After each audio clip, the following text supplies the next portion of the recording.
Good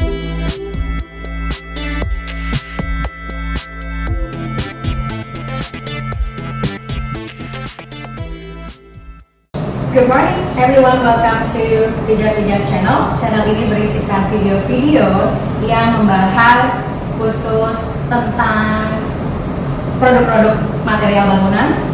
Tapi tidak hanya itu, kita juga akan membahas mengenai biografi para pelaku usaha yang bergerak di bidang material bangunan. Hari ini saya sudah mengundang seorang narasumber bernama Bapak Ferdi. Beliau ini adalah seorang head business development. Baik Pak Ferdi, selamat pagi. How are you today? Pagi Bu Julia. Great. Today pagi yang cerah. Hai para Jackers.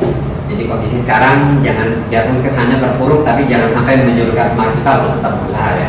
Oke, good morning everybody. Thank you Pak Ferdi. Okay, so today kita akan membahas mengenai marketplace online. Seperti yang kita ketahui bahwa marketplace online itu adalah merupakan tempat di mana berkumpulnya para seller dan juga buyer untuk melakukan transaksi.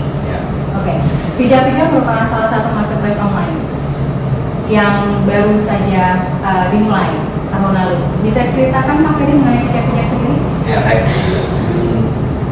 Bijak-Bijak sendiri memang berdirinya belum sampai tahun. Kita launching 17 Agustus 2019. Jadi masih kalau dikatakan ya masih seumur jagung. Tantangannya cukup berat, cukup banyak. Kita memang sekarang juga berusaha keras banget supaya kita bisa akses. Basically Bijak-Bijak adalah sebuah marketplace juga. Kita memang bergerak di e-commerce yang khusus membedakan dengan marketplace lain adalah kita khusus di bahan material bangunan. Jadi kalau mungkin di marketplace lain sudah kita kenal general ya, sifatnya general. Nah di Bijak-Bijak kita pengen rakyat Indonesia mengenal kalau mereka butuh bahan material bangunan, mereka langsung bisa merujuk ke aplikasi kita. Jadi lebih spesialis di situ lah, ya kan. Nah, visi kita sebenarnya karena ini adalah kumpulan dari para pengusaha dalam material bangunan, kita pengen menciptakan super ekosistem, ya kan. Jadi para pengusaha, para pelaku usaha, industri segala macam yang bergerak di bidang ini semua bisa kita ingin gabungkan, kumpulkan di Bijak-Bijak ini supaya nanti kita bisa tercipta kolaborasi yang bisa efektif dan bisa membantu pembangunan bangsa. Itu visi kita. Memang super ekosistem. Nah, misinya jelas mungkin masih banyak para pelaku usaha di bidang ini yang masih potensial. Jadi dengan adanya Bijak-Bijak kita ingin mengajak mereka untuk bergabung sekarang kayak era digital, ya kan. Market pemasaran segala macam juga pasti sama. Ya, kita ingin menggait mereka supaya ayo dong, saatnya kita moving juga nih, ya cuma di konvensional lagi, kita masuk ke era digital. Itu salah satu. Terus yang lainnya mungkin sektor UMKM yang sering kali sampai sekarang pun ya, kalau saya amatin masih porsinya sedikit banget untuk diekspos. Nah, kita berharap dengan Bijak-Bijak para pelaku UMKM kita bisa bantu mereka supaya mereka bisa terekspos juga dan bisa meningkatkan pemasaran mereka. Apalagi di era yang sekarang ini ya. Jadi memang harapan kita di situ. Tentunya kita pengen dengan begitu kita pengen membantu lah pembangunan di negara kita. Berharap dengan adanya Bijak-Bijak para pelaku usaha dan konsumen bisa berkolaborasi dengan lebih baik dan lebih cepat. Nah itu kira-kira sekilas. Bagaimana dengan konsep yang dijalankan oleh Bijak-Bijak ini sendiri Pak? Baik, ini menarik soalnya. Kalau kita lihat di marketplace lain, konsep yang umumnya di e-commerce adalah ada yang spesialis di B2B, business to business. Ada juga e-commerce yang memang sering kita lihat adalah yang bergerak di bidang business to consumer, B2C. Nah, Bijak-Bijak sendiri kita menggabungkan kedua area ini. Makanya kita konsepnya adalah B2B to C, ya business to business dan business to customer. Mungkin kalau yang belum begitu paham, saya bisa kasih analogi di lebih simpel. Anggap aja masyarakat itu kita nih sebagai consumer, kita ke sebuah mall, supermarket.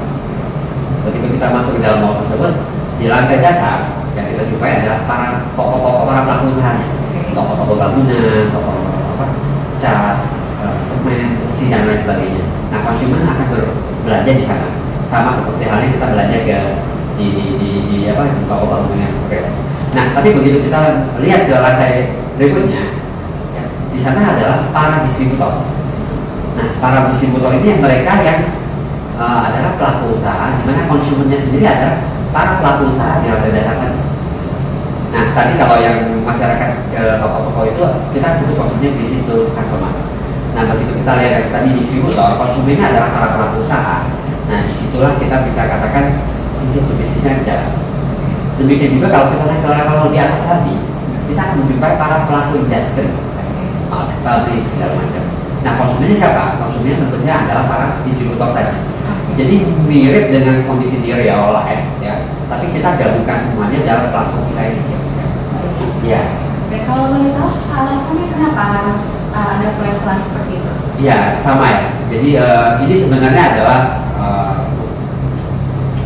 kode apa ya namanya ya? Kita bisa menjaga juga kodenya, bahwa tentunya saja pabrik kalau di posisi yang sekarang di real life sendiri pabrik memang tidak bisa langsung jual ke yang besar. Mereka juga pasti dengan harga yang sangat murah ya, dan partai yang dibeli juga besar. Makanya kita ada leveling seperti ini, kita jaga supaya para pengusaha di level toko tersebut juga terproteksi. Jadi itu saling menjaga di hubungan dari tersebut. Ya.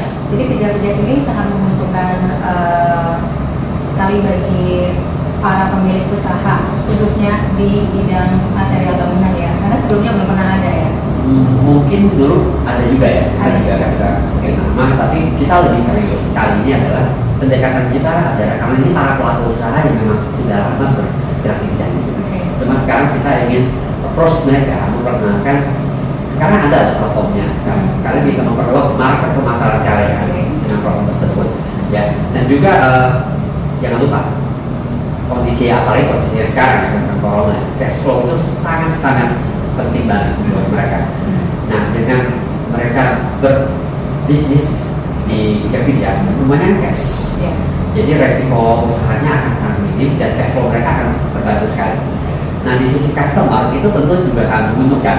Bayangkan misalnya kita Julian lagi mau bangun rumah di Bandung gitu kan. Kalau kondisi yang biasanya Julian mungkin nggak akan kenal toko-toko mana sih di Bandung yang bisa jual bahan material yang murah segala macam. Jadi Bu Julia akan tergantung dengan mandornya ibu yang ada di sana. Kita nggak tahu. Tapi dengan adanya platform seperti ini, jadi Bu Julia yang istilahnya orang awam pun bisa langsung ngecek, di Bandung toko semen yang bagus, yang murah di mana ya, tanpa harus tergantung lagi dengan mandor. Bayangkan efektivitasnya dan efisien sekali. Semua orang sekarang bisa langsung melihat harga barang-barang bahan material transparan. Itu di dunia digital e-commerce itu transparansi satunya. Itu yang membuat mereka menarik sekali juga. Jadi konsumen akan sangat-sangat terbantu dengan adanya bijak-bijak ini. Ya. Kemudian apa nih Pak kunci kesuksesan untuk bijak-bijak sendiri?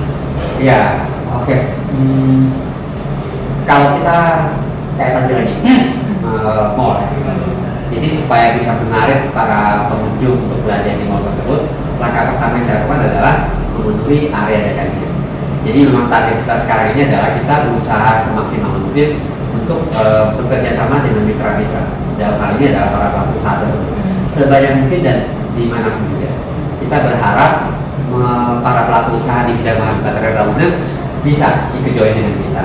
Nah, dengan adanya ekosistem tersebut, tentunya masyarakat juga kita buka edukasi ya, kita sosialisasi supaya mereka akan kita kirim di sosmed segala macam. Kalau sekarang Anda bisa belanja di mall pijak-pijak untuk bahan material bangunan apapun juga dan dimanapun juga.